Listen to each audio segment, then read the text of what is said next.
seorang koruptor sebagai pertanggungjawaban moral. Saya mau minta klarifikasi, ini tanggung jawab siapa? Bapak malu nggak sih? Apakah saya dengar permintaan maaf yang benar berarti seolah-olah sekarang.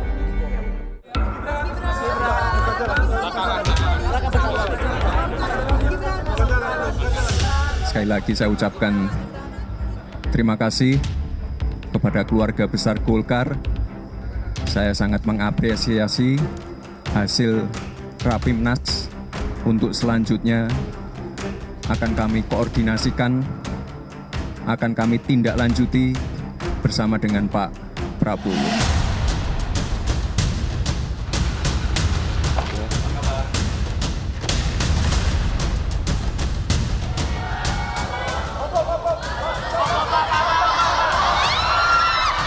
Oh, dinasti, semua dinasti, Bung. Kalau dinastinya Pak Jokowi ingin berbakti untuk rakyat, kenapa? Salahnya apa?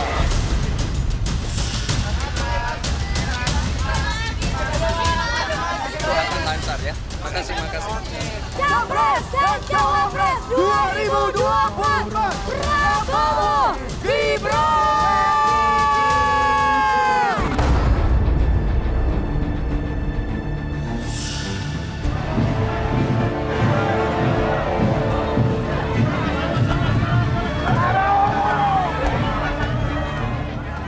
Hari itu tiba. Hari di mana keluarga Jokowi membuktikan mereka tak lagi bersama PDI Perjuangan. Majunya Prabowo Subianto bersama Gibran membuktikan keluarga Jokowi kini sudah menjadi penantang barisan partai yang dinakodai Megawati Soekarno Putri. Calon Presiden Pak Prabowo, tenang saja Pak Prabowo. Tenang saja Pak. Saya sudah ada di sini.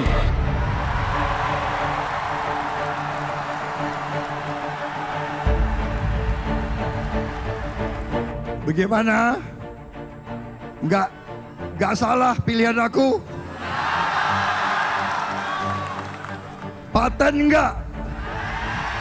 Paten nggak wakil presiden kita? Terlalu muda nggak? Gue terlalu tua nggak? Ironisnya, status Gibran yang merupakan kader PDI Perjuangan hingga ia mendaftar ke KPU masih belum jelas.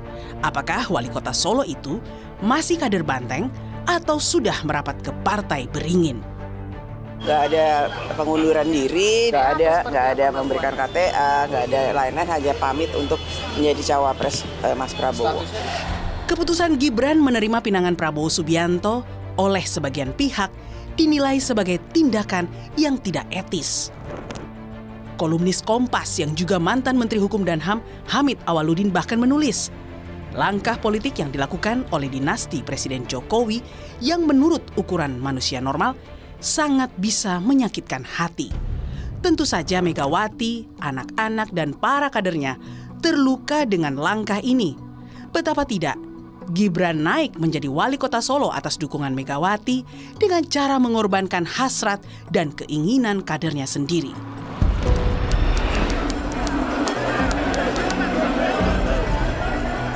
Sebelum Gibran dan Bobi, dukungan penuh PDI Perjuangan pada mantan wali kota Solo ini tak main-main. Pilkada DKI Jakarta tahun 2012 silam menjadi saksi. Seorang Jokowi sukses menaklukkan lawannya Fauzi Bowo yang merupakan petahana gubernur DKI kala itu.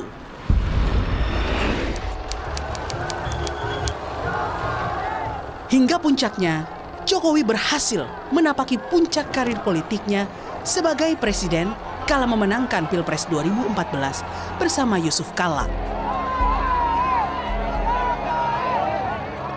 Juga tentunya tidak lupa kepada seluruh jajaran Partai Demokrasi Indonesia Perjuangan dimanapun mereka berada, simpatisannya, pendukungnya. Saya mengucapkan beribu-ribu terima kasih kepada kalian. Lihat Gibran tiap hari kerja terus. Enggak, kalau saya pengangguran saya ngikut bapak saya terus, saya kan kerja. Kalian ke Solo, kalian lihat aktivitas saya kayak apa.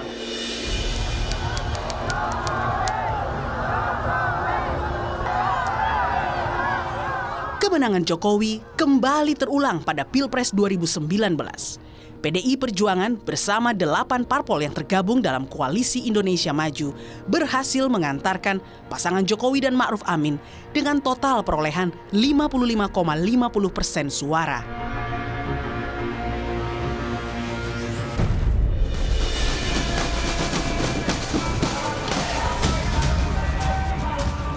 Kini, keadaan berubah 180 derajat. Megawati dan PDI Perjuangan harus menghadapi kenyataan.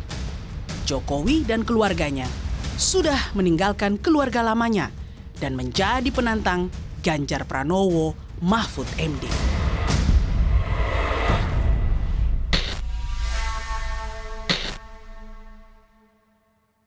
Selamat malam saudara, saya Friska Clarissa. Malam ini menggantikan Rosiana Silalahi yang berhalangan hadir. Dan sudah bersama saya, Guru Besar Fakultas Hukum Universitas Hasanuddin yang juga kolumnis Kompas, Bapak Hamid Awaludin. Selamat malam, Pak Hamid. Malam. Kalau kita lihat judul malam hari ini, ketika dinasti Jokowi meninggalkan Megawati. Ini adalah tulisannya Pak Hamid di kompas.com 23 Oktober lalu. Kenapa Pak Hamid menulis ini? Ya, sederhana saja pikiran saya bahwa Pak Jokowi jadi wali kota 2 periode, kemudian gubernur, lalu presiden 2 periode, semua itu kan atas dukungan PDIP, terutama Ibu Mega. Ya. Bahkan ketika mau masuk menjadi gubernur, itu Ibu Megawati itu ikut dengan almarhum Pak Taufik Kemas. Mau mendukung Pak Poke, incumbent. Ya. Datang Pak Yusuf Kalla memajukan nama Pak Jokowi. Karena dia melihat Pak Jokowi itu pekerja waktu di Solo. Ibu Mega berubah, akhirnya mengendorse Pak Jokowi. Ya. Nah sekarang tiba-tiba Mas Gibran menjadi calon yang diusung oleh partai lain. Ya bagaimanapun pastilah Ibu Mega terluka dan kader-kader PDIP. Mbok Iya sudah pernah dikasih kesempatan dengan mengorbankan kader PDIP yang lain, termasuk Mas Gibran kan, waktu mau wali kota. Kalau saya nggak salah ada namanya Pak Rudi, ketua DPC itu terpaksa mengalah kan. Nah, the last minute sekarang, tiba-tiba Mas Gibran menjadi cawapres dan dicalonkan oleh partai lain. Ya, yang resmi mengumumkan pertama kan Partai Golkar. Nah kira-kira gimana itu perasaan Anda kalau Anda berada dalam posisi itu? Ya pastilah ada rasa, kok saya merasa ditinggalkan, kok saya yang besarkan, tiba-tiba suatu dan lain hal terjadi di puncak, Anda tinggalkan saya. Sementara saya punya calon lain, katanya Anda kader. Kira-kira itu jalan pikiran yang sangat sederhana dan sangat manusiawi. Kalau ada perasaan seperti itu di Ibu Mega dan kader-kader PDIP yang lain, sangat manusiawi itu. Nah bicara soal kader PDI Perjuangan, Pak Hamid ini kan yang menarik bukan kader PDI Perjuangan, bukan juga orang di dalam lingkaran dekatnya Bu Mega. Tapi bisa sampai menulis bahkan menyimpulkan bahwa hari ini secara de facto memang dinasti Jokowi sudah meninggalkan Megawati, itu kenapa? Kalau kita berada dalam platform berpikir dan bekerja dengan dasar etika, hati nurani, dimanapun Anda berada pasti sama. Karena standarnya itu universal kan. Apa saya kader PDIP, apa saya bukan kader PDIP, all the same. Karena platform kita dalam berpikir dan memandang persoalan adalah platform etika, ya, platform hati nurani. Jadi meskipun kalau kata orang politik itu bisa sangat cair, apapun bisa terjadi, kawan lawan bisa berubah, tapi ada etika. Ya, tetap saya mengutamakan, kalau saya standar saya etika, belum tentu orang lain sama standar saya. Ya, apalagi saya dengar tadi tidak ada pamit, tidak ada pemberitahuan, tiba-tiba aja kan melejit naik Persoalannya di situ. Bicara soal etika, hati nurani, dan dinasti Jokowi, kita akan lihatkan dulu bagaimana penyebutan dinasti Jokowi. Kalau kita lihat ada 2 pernyataan Presiden Jokowi dalam rentang waktu yang berbeda soal Gibran jadi cawapres. Kita dengarkan dulu. Itu aja juga didengerin. Soal ada 2 WNI yang disandra di Myanmar. Pertama umur, yang kedua kan baru 2 tahun aja. Jadi wali kota. Yang logis saja lah. Ya orang tua itu hanya tugasnya mendoakan dan merestui. Keputusan semuanya karena Bapak setuju nggak, Pak? Karena sudah dewasa, jadi jangan terlalu mencampuri urusan yang sudah diputuskan oleh anak-anak kita. Awalnya bilang tidak logis, tapi 5 bulan kemudian bilang mendoakan dan merestui. Apa yang Pak Hamid lihat dari perubahan sikap dan pernyataan Pak Jokowi? Satu kata. Apa itu? Ketidakkonsistenan. It's very powerful word. Tapi bermakna banyak itu. Ketidakkonsistenan. Ketidakkonsistenan itu bisa kita bawa ke dalam standar moral, bisa kita bawa ke standar etik, bisa kita bawa ke standar hukum. Dengan satu kata, ketidakkonsistenan. Kecuali ataukah andaikan Pak Jokowi menjelaskan ke publik, mengapa tidak terjadi ketidakkonsistenan ini? Ada apa? Apakah ada situasi yang benar-benar, let's say, force major? Kalau di istilah hukum kan, ini kan tidak ada force major. Yang bisa memberi alasan Anda tidak konsisten. Bicara soal situasi, Pak Hamid, tadi pernyataan Pak Jokowi itu 22 Oktober. Kalau kita lihat sekuensnya itu setelah putusan MK 16 Oktober. Pak Hamid melihat ada kaitannya 2 hal ini? Pasti ada. Karena begini ya, keputusan Mahkamah Konstitusi saya termasuk against dengan beberapa alasan saya. Alasan pertama, hari Kamis pengusul kasus itu mencabut kasusnya. Mencabut. Hari Jumat dikembalikan lagi. Mestinya kalau ada kasus baru itu dikembalikan, mesti kan dari nol lagi prosesnya kan. Hari Senin diputuskan. Itu satu masalah utama. Apakah SOP yang ada di MK memang seperti begitu? Siapa saja bisa masuk lalu lalang meminta stempel dari MK tanpa prosedur yang jelas. Normalnya tidak? Normalnya tidak. Satu ya. Yang kedua, kan kita tahu ketua MK ini ada hubungan dengan Mas Gibran. Ya, ada hubungan. Tidak etis. Seorang yang mengadili perkara memiliki hubungan dengan orang yang berperkara. Ada dalil hukumnya itu.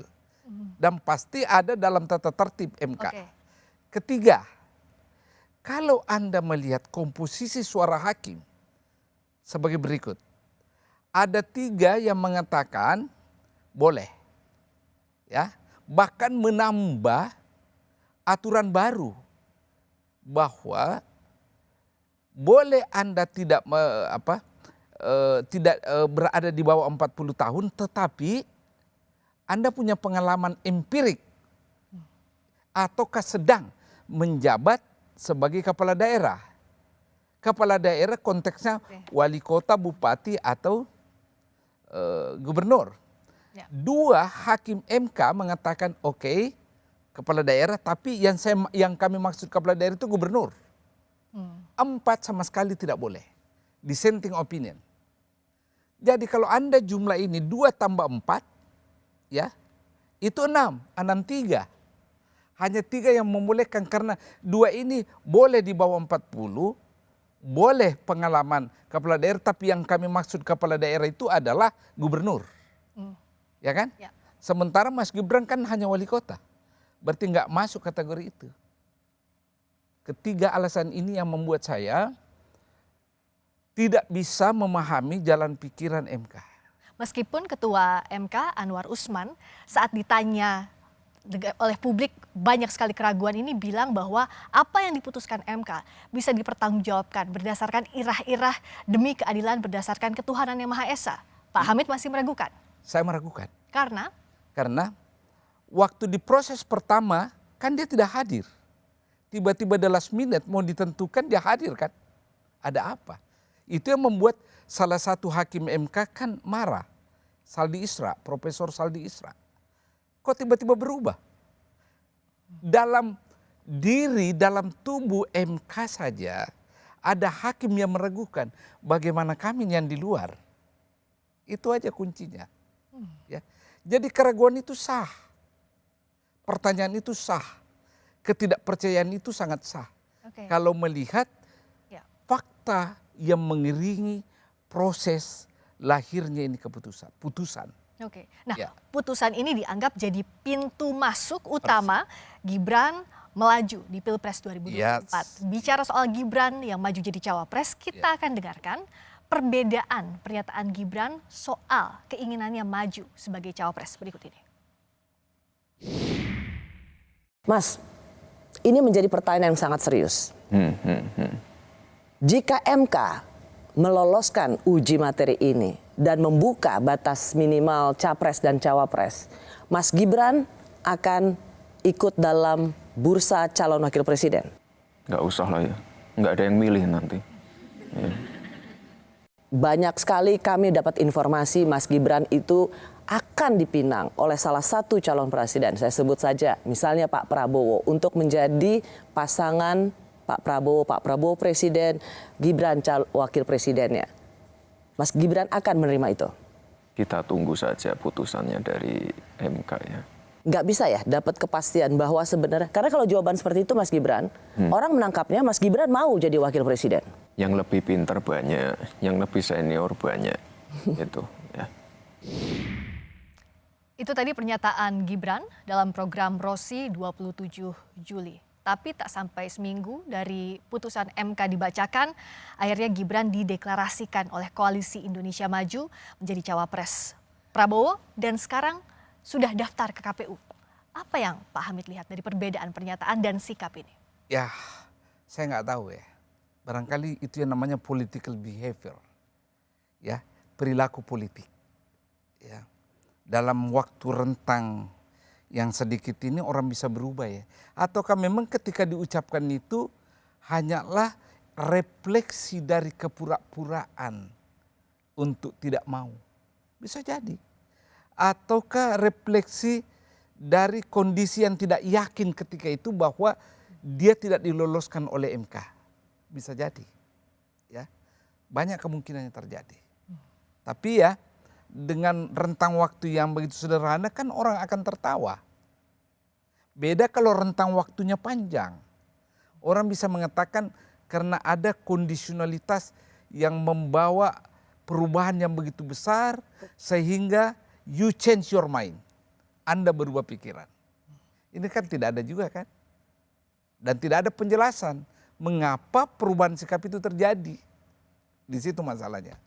Bicara soal refleksi hari ini, apa yang terjadi di momen jelang pemilu ini, Pak Hamid, mantan Wakil Presiden Yusuf Kala menyebut pemilu kali ini adalah pemilu sayang anak dan politik penjara. Apa sebenarnya maksud dari ucapan Pak JK ini? Mengusulkan dan mendukung Mas Gibran Rakabuming Raka untuk kita pasangkan dengan Pak Prabowo sebagai bakal calon presiden Republik Indonesia. Apakah setuju? Pak Prabowo? Semua setuju. Kembali bersama saya Friska Clarissa yang menggantikan Rosiana Silalahi karena berhalangan hadir. Dan masih bersama saya mantan Menteri Hukum dan HAM yang juga kolumnis Kompas, Bapak Hamid Awaludin. Pak Hamid, tadi kita lihat pernyataan Pak Erlangga Hartarto, Ketua Umum Golkar, di depan Rapimnas Golkar. Yang menarik, keputusan Rapimnas Golkar Sabtu lalu itu mengubah hasil Munas dan Rapimnas Golkar yang menyebutkan bahwa Pak Erlangga Hartarto lah yang akan dimajukan Golkar sebagai capres atau cawapres. Ya. Tapi dengan keputusan yang berubah ini, apa yang Pak Hamid lihat? Pertama, ada sesuatu yang terjadi pada diri Ketua Golkar. Itu dulu asumsi. Kok bisa tiba-tiba U-turn 360 derajat? Hasil Rapimnas bisa diubah dengan Rapimnas, beliau tidak maju sebagai calon presiden dan wakil presiden dan mendukung orang lain. Ada apa sesungguhnya ini? Berarti ada tekanan yang bisa terjadi kepada Ketua Golkar atau kepada Partai Golkar sendiri. Apa bedanya ada tekanan dengan ada kesepakatan baru? Dua hal yang berbeda. Dari mana kita bisa lihat? Kesepakatan itu harus dengan mutual keinginan. Tidak ada unsur pemaksaan selain keinginan bersama untuk mencapai tujuan yang bersama. Dengan adanya perubahannya U-turn 360 derajat, saya suspek ada sesuatu. Ingat ya, kita flashback dulu nih. 2 tahun yang lalu ada mobilisasi massa melalui kepala desa. Ya kan? Deklarasi sikap kebulatan tekad periode baru. 3 periode. Semua partai politik besar menolak, termasuk Golkar. And you know why? Karena Ketua Golkar mau menjadi calon presiden dan wapres. Ingat itu.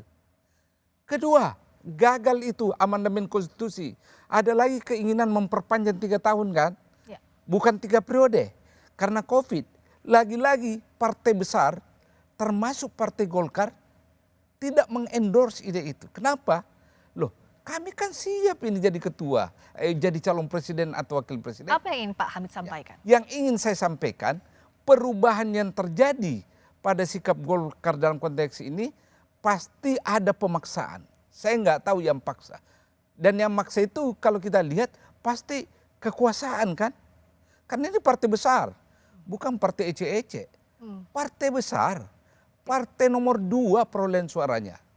Nah, bicara soal siapa yang memaksa, siapa yang dipaksa, ada pernyataan mantan Wapres Yusuf Kala, Wakil Presiden ke-10 dan ke-12, yang menyinggung soal bahayanya politik penjara serta pemilu sayang anak yang bikin rumit.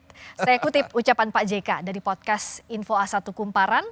Kan semua yang berperan itu anak daripada Presiden, Ibu Mega. Mula-mula usulkan Puan, tapi saya apresiasi Bu Mega. Begitu dia tahu sulit, ia ubah. Pak SBY dorong juga. Pantas saja kita sayang anak kan, Pak Jokowi juga anaknya maju. Ini pemilu sayang anak. Cuma sayangnya presiden cuma 1, jadi sulit rebutan. Ada sekarang politik ancaman yang ujungnya penjara, hukum dijadikan alat untuk kemenangan. Pak Hamid kan juga orang dekatnya Pak JK.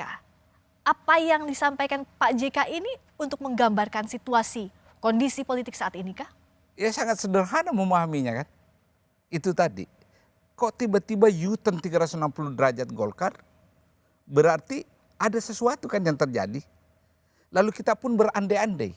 Jangan-jangan karena Ketua Golkar, Pak Erlangga Hartarto, berkaitan dengan masalah yang pernah kita diributkan kan. Itu masalah impor, impor minyak goreng dan sebagainya. Dan kasus itu lenyap kan. Itu satu. Ini dugaan-dugaan, asumsi-asumsi. Ya. Yang kedua, masalah sayang anak. Kan real, Pak SBY mau, Ibu Mega juga mau kan. Terus Pak Jokowi mau. Yang jadi kan anaknya Pak Jokowi kan. Kenapa? The only person who has a power sekarang adalah Pak Jokowi. Karena itu anaknya lebih beruntung daripada yang lain. Itu penjelasannya sederhana sekali memahaminya ini, logikanya ini. Itu berupa keprihatinan? Buat saya sangat. Kenapa saya prihatin? Begini, dalam proses dalam demokrasi itu adalah peluang ibaratnya pintu masuk bagi siapapun. Tapi kalau ada orang yang mendapatkan privilege, berarti ada orang yang terhambat kan? Konteks itulah saya prihatin, menghambat orang lain. Apalagi kalau dia langsung ke atas, tidak ada proses yang panjang. Sementara ada orang yang puluhan tahun bergumul di partai politik, puluhan tahun bergumul dengan kehidupan sosial, tiba-tiba hilang. Dan ada orang yang maju. Politik adalah investasi sosial. Investasi sosial. Kalau Anda tidak punya investasi sosial, tiba-tiba ada naik, berarti kenaikan Anda itu karena ada kekuasaan yang mengatur Anda kan? Karena politik itu kan proses. Ya. Proses. Ada sesuatu yang Anda lakukan dulu sehingga Anda memiliki jejak. Dan jejak itulah yang dinilai oleh masyarakat. Nah, kalau gitu kita kembali ke tulisan apa yang disampaikan Pak JK, bahwa ada politik ancaman yang ujungnya penjara. Siapa yang mengancam, siapa yang diancam? Ya, begini, saya dengar juga, dulu kan 3 calon ini, ya masing-masing mengiming-imingi siapa? Parawangsa. Hovifah Indar Parawansa, Gubernur Jawa Timur. Ya. Pak Anies, Pak Prabowo, dan Pak Ganjar masing-masing. Samar-samar saya dengar, sayup-sayup saya dengar, Ibu Hovifah tidak bersedia. Karena katanya, quote and quote, itu ada keinginan dari atas yang tidak menghendaki beliau maju. Nah tentu Anda tanya saya, keinginan siapa? Kalau beliau ini adalah gubernur, ya berarti orang yang lebih atas daripada gubernur kan? Kita tidak tahu apakah itu menteri, apakah itu bosnya menteri. Wallahu alam bisawab. Ilmu alam susah saya jawab. Ya. Yang pasti semua ini akan terjawab ketika rejim Pak Jokowi sudah berhenti nanti. Semua yang kita diskusikan secara tersamar, semua yang kita diskusikan ini dengan bahasa-bahasa samar-samar, itu akan terungkap. Sekarang belum. Karena? Ya, karena orang pertama takut, khawatir ada yang tersinggung. Karena implikasinya boleh banyak ini. Macam-macam. Jadi lebih orang diam, tapi kebenaran itu akan diungkap nanti. Saya kasih contoh. Apa bedanya Pak Harto kan? Ketika berkuasa kan? Anda belum lahir mungkin waktu itu. Sama orang tepuk tangan kan? Begitu jatuh, satu persatu muncul ini cerita-cerita seperti ini kan? Itu yang saya khawatirkan. Jangan sampai itu terjadi. Jangan sampai itu terjadi. Bicara soal yang saat ini juga hangat di publik, Pak Hamid, dituding sedang membangun dinasti politik, Jokowi menyerahkan pada masyarakat untuk menilainya. Sementara Prabowo Subianto menyebut semuanya adalah dinasti politik. Ya. Benarkah politik Indonesia dikuasai dinasti politik? Pak, terkait istilah dinasti politik seperti apa, Pak? Terkait istilah dinasti politik seperti apa? Ya itu kan masyarakat yang menilai, dan dalam pemilihan pun baik itu di pilkada, di pilihan wali kota, pilihan bupati, pilihan gubernur, pilihan presiden, itu semuanya yang memilih itu rakyat, yang menentukan itu rakyat, yang mencoblos itu juga rakyat, bukan kita, bukan elit, bukan partai. Ya, itulah demokrasi. Masih bersama saya Guru Besar Fakultas Hukum Universitas Hasanuddin yang juga mantan Duta Besar Indonesia untuk Rusia dan Belarusia, Bapak Hamid Awaludin. Pak Hamid, saat Pak Jokowi ditanya soal dinasti politik, jawabannya selalu biarkan rakyat yang menilai. Yang menentukan itu rakyat, yang mencoblos itu rakyat, bukan kita, bukan elit, bukan partai, itulah demokrasi. Apa yang Pak Hamid tangkap dari pertanyaan? Sederhana sebenarnya. Kita pakai konsep itu dalam level aplikasi. Ya. Apakah rakyat ini memilih Anda? Ya. Sementara Anda tidak dicalonkan oleh elit politik. Harus ada pencalonan terlebih dahulu. Exactly. Ya. Benar. Sebelum dipilih oleh rakyat, ada orang yang ditawarkan ke rakyat. Ya. Proses untuk menawarkan inilah yang acap kali Anda semua, termasuk saya, persoalkan. apakah kemunculan seseorang ini melalui mekanisme partai politik sesuai dengan konstitusi itu benar atau tidak? Sangat benar Presiden Jokowi bahwa itu rakyat. Pada saat orang itu diserahkan ke rakyat untuk dipilih. Itu benar. Kan rakyat tidak datang kepada partai. Partai tolong calonkan ini kan? Kan tidak kan? Ya, itu urusan internal partai A, partai B kan? Pengurus berembuk. Kayak tadi Golkar. Apakah saudara pengurus dari Aceh? Ya. Nanti setelah diserahkan ke rakyat, baru rakyat yang berdaulat memilihnya. Kita tidak persoalkan ini, sepakat kita. Ini demokrasi seperti ini. Yang kita diskusikan, yang kita wacanakan, yang kita protes kalau tidak sesuai adalah bagaimana sang calon itu diserahkan evaluasinya atau judgementnya kepada rakyat. Di situ masalahnya. Dinamika pencalonan hari ini. Exactly. Yang jadi perdebatan panas. Persis. Sebagaimana yang saya katakan tadi, Pak Erlangga memimpin partainya, ya melalui Rapimnas dia dicalonkan, tiba-tiba U-turn kan. Itu. Tapi majunya Gibran yang dinilai menumbuhkan dinasti Jokowi ini disanggah pula oleh bakal calon presiden pasangan Gibran, Pak Prabowo Subianto. Kita dengarkan dulu pernyataannya. Oh, dinasti, semua dinasti, Bung. Semua dinasti, ya kan? Saya juga dinasti. Saya anaknya Sumitro, cucunya Margono, Joyosumo. Saya paman saya gugur untuk Republik Indonesia. Kalau dinastinya Pak Jokowi ingin berbakti untuk rakyat, kenapa? Salahnya apa? Jadi berpikir yang baik lah. Berpikir positif, ya. Kata Pak Prabowo, kalau dinastinya Pak Jokowi ingin berbakti untuk rakyat, kenapa? Jadi gini, saya setuju dengan Pak Prabowo, apa yang persoalan jadi dinasti? Itu segi konsep, ya kan? Kita kasih contoh, bukan hanya di Indonesia dinasti. India. Dinasti India itu Nehru. Perdana Menteri pertama India adalah Jawaharlal Nehru. Lalu putrinya yang bernama Indira Gandhi menjadi Perdana Menteri yang ketiga. Indira Gandhi melahirkan Rajiv Gandhi yang selanjutnya menjadi Perdana Menteri ke-6. But look, Indira Gandhi menjadi Perdana Menteri setelah bapaknya meninggal kan. Dan sebelum menjadi Perdana Menteri, dia menteri 6 kali. Capital sosial kapitalnya ada di situ.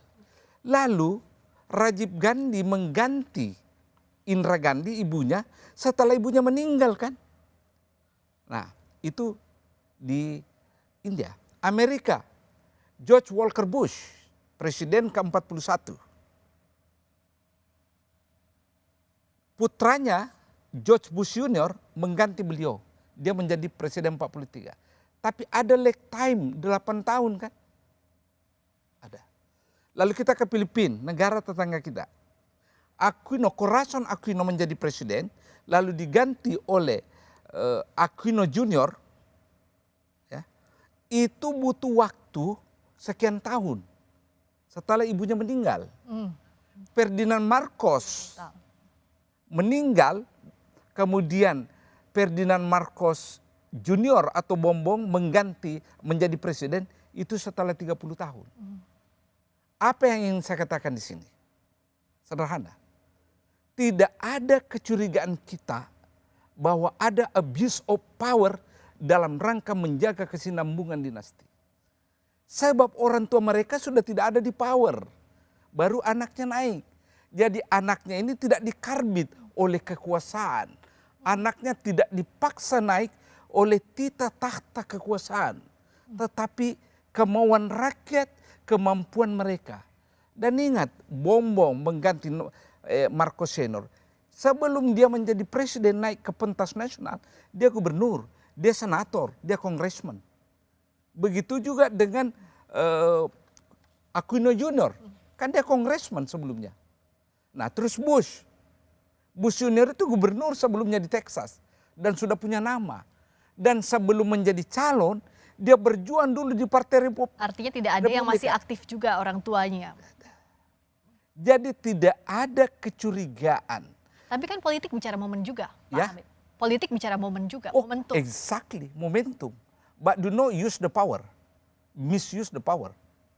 Yang masalah ini adalah kecurigaan orang adanya penyalahgunaan kewenangan dan kekuasaan. Itu masalahnya. Misalnya kalau saya punya kewenangan nih, anak saya mau jadi mengganti saya. Ya. Saya perintah anak buah saya, tolong menangkan anak saya. Seperti yang terjadi di Kamboja sekarang kan, Hun Sen dengan anaknya kan. Yang sampai sekarang dunia internasional belum mengakui. Negara-negara barat belum mengakui penggantinya Hun Sen itu sekarang. Meskipun secara artifisial melalui proses demokrasi yang versi Hun Sen benar. Bagaimana kita memisahkan kecurigaan itu? Nah itu dia. Kecurigaan itu susah dihilangkan. Karena sekali lagi kalau kita lihat Mas Gibran kan dari wali kota. Ya, tiba-tiba melejit ke atas menggunakan partai lain. Bukan di partainya. Kalau di partainya mungkin orang masih bisa manggut-manggut kan. Tapi kan tiba-tiba partai lain. Logika Anda kan berkata, apa kontribusi dia ke partai lain? Sementara kader partai lain sudah ada yang antri. Sebenarnya di situ. Oke. Dan bicara juga soal momentum, tadi berdasarkan tulisan Pak Hamid hari ini, dinasti Jokowi versus dinasti Gandhi. Tapi saya ingat juga tulisannya Pak Hamid, pilih siapa? Antara Susi Susanti atau Gibran Rakabuming Raka. Kalau dikaitkan dengan momentum, bagaimana memaknai ini? Sederhana. Apapun yang Anda lakukan, kalau Anda mau berprestasi, Anda berkeringat. Satu. Kedua, apalagi kalau politik, Anda harus ada investasi sosial. Ya kan? Tidak ujuk-ujuk tiba-tiba ke atas. Ya. Jadi saya tidak against yang namanya dinasti. Itu sangat sah seperti Pak Prabowo katakan. Yang masalah kalau dalam rangka menjaga kesinambungan dinasti, ada proses yang tidak wajar dan disoal oleh publik. Itu masalahnya. Itu masalahnya. Tapi untuk konteks dinasti, saya tiba-tiba teringat sebuah iklan. Apa itu? Iklan furniture. Sekali sudah duduk, lupa berdirinya. Nah, itu.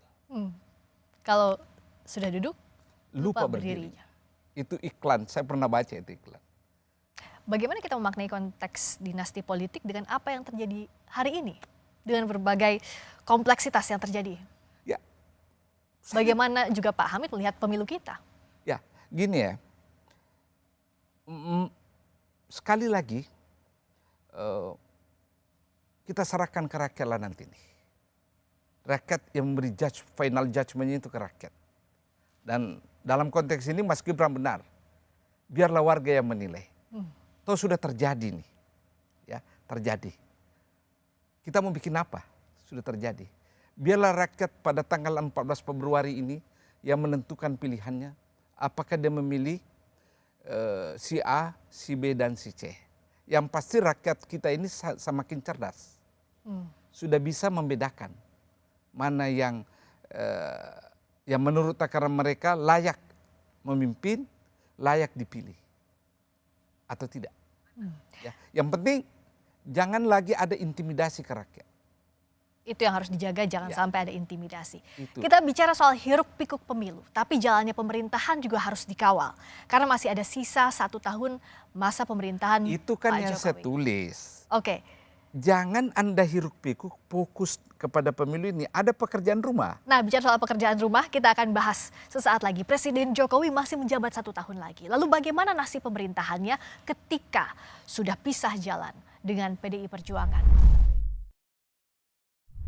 Kalian siapa yang membuat manuver keluar? Karena apa? Tidak ada di dalam PDI Perjuangan itu yang namanya main 2 kaki, main 3 kaki, melakukan manuver. Kenapa?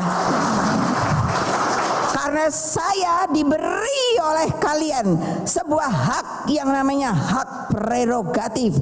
Hanya ketua umum yang menentukan siapa yang akan menjadi calon presiden dari PDI Perjuangan. Ingat loh, lebih baik keluar deh. Lebih baik keluar deh daripada saya pecati loh kamu. Saya pecati loh. Masih bersama saya, Guru Besar Fakultas Hukum Universitas Hasanuddin yang juga kolumnis Kompas, Bapak Hamid Awaludin. Tegas tadi Ibu Megawati. Determined. Tidak mentolerir adanya politik dua kaki.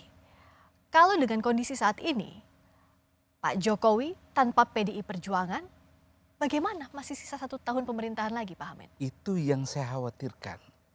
Makanya saya tulis, masih ada 1 tahun ke depan, apa yang terjadi kalau partai PDIP yang saya istilahkan partai jangkar yang menahan olengnya kapal agar tidak kandas, tidak tenggelam, itu berseberang dengan Pak Jokowi.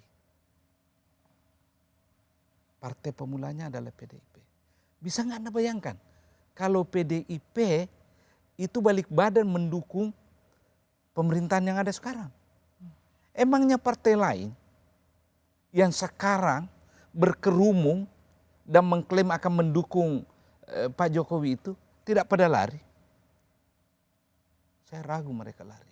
Bagaimana Pak Hamid melihat loyalitas partai-partai di sekitar Pak Jokowi? Look, ada 2 partai besar yang mendukung Pak Prabowo, Golkar dan PAN. Dua-duanya awalnya memiliki calon kan menjadi wapres. Pak Erik dicalonkan oleh PAN, Pak Erlangga dicalonkan Partai Golkar. Dan dua-duanya kan tidak dapat. Jadi apa yang terjadi? Dua-dua tidak dapat posisi menjadi orang tertinggi di negeri kita. Ya. Lantas yang diharapkan kalau koalisinya menang adalah menteri kan. Menteri ditentukan oleh jumlah perolehan suara pemilu kan, legislatif. Mereka akan berkampanye hanya untuk kepentingan legislatif. Dalam rangka memperoleh suara terbanyak sehingga perolehan suara di kabinetnya juga tinggi. Itu yang terjadi.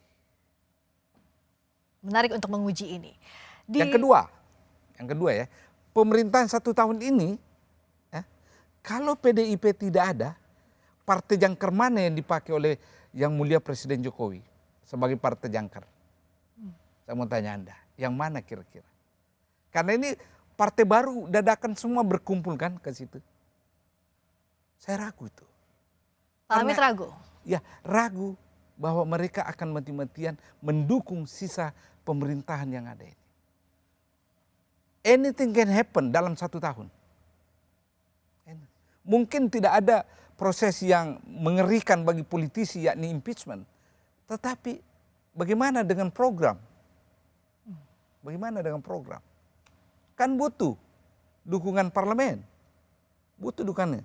Kalau Anda lihat komposisi kan, kalau gabung misalnya PDIP pendukungnya Ganjar, gabung dengan partai pendukungnya Anies, itu 56 suara loh, 56%. Ya. Jadi harus ada upaya rekonsiliasi cepatnya antara dinasti Jokowi dengan Ibu Mega. Harus ada. Demi kalau tidak susah kondusifnya ini. 1 tahun sisa pemerintahan Pak Jokowi. Persis. Kalau tidak payah ini. Payah. Kamu menjalankan program. Program besar masih banyak loh. IKN. Ya, itu butuh dukungan parlemen. Jangan salah. Ya. Program-program katanya green energy. Itu semua butuh. Oke. Dan sisanya itu 1 tahun lagi, intinya itu harus ada rekonsiliasi segera.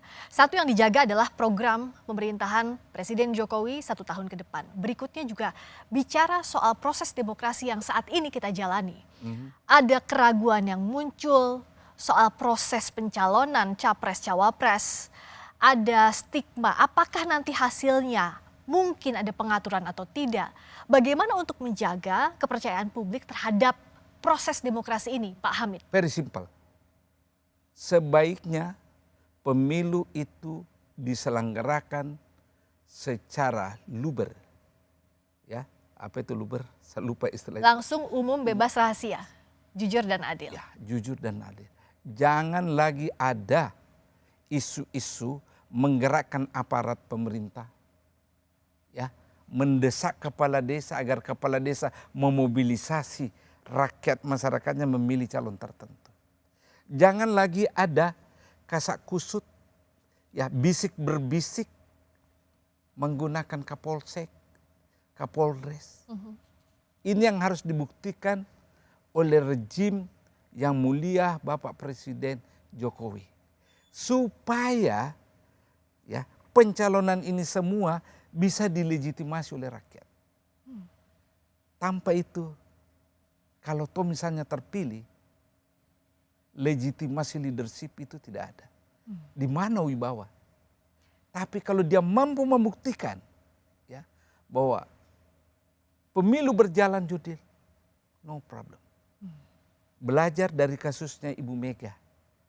Ketika dia presiden, di akhir masa jabatannya dia menyelenggarakan pemilu yang bersih, ya, semua kan orang mengagumi Ibu Mega. Ya. Tidak ada cerita bisik berbisik setelah berhenti bahwa dia itu mencurangi pemilu. Tidak ada. Begitu juga SBY periode keduanya kan. Dia menutup periode keduanya itu dengan sangat elegan. Tidak bermain-main dengan penyelenggaraan pemilu. Jangan bermain-main dengan penyelenggaraan pemilu, dan itu tugasnya negara dan seluruh elemen penyelenggara pemilu. Ya, jangan sampai Anda terpilih nanti. Kalau Anda terpilih dengan proses pemilu yang baik, Anda akan mendapatkan legitimasi leadership yang baik. Jangan sampai terpilih tapi tidak punya legitimasi. Ya. Itu yang harus diantisipasi. Itu persoalan besar itu. Terima kasih banyak Pak Hamid Awaludin Makasih. telah berbagi di program Rosi. Saya Friska Clarissa mewakili Rosiana Silalahi. Terima kasih sudah menyaksikan Rosi. Tetaplah di Kompas TV, independen, terpercaya. Selamat malam. Pak Hamid.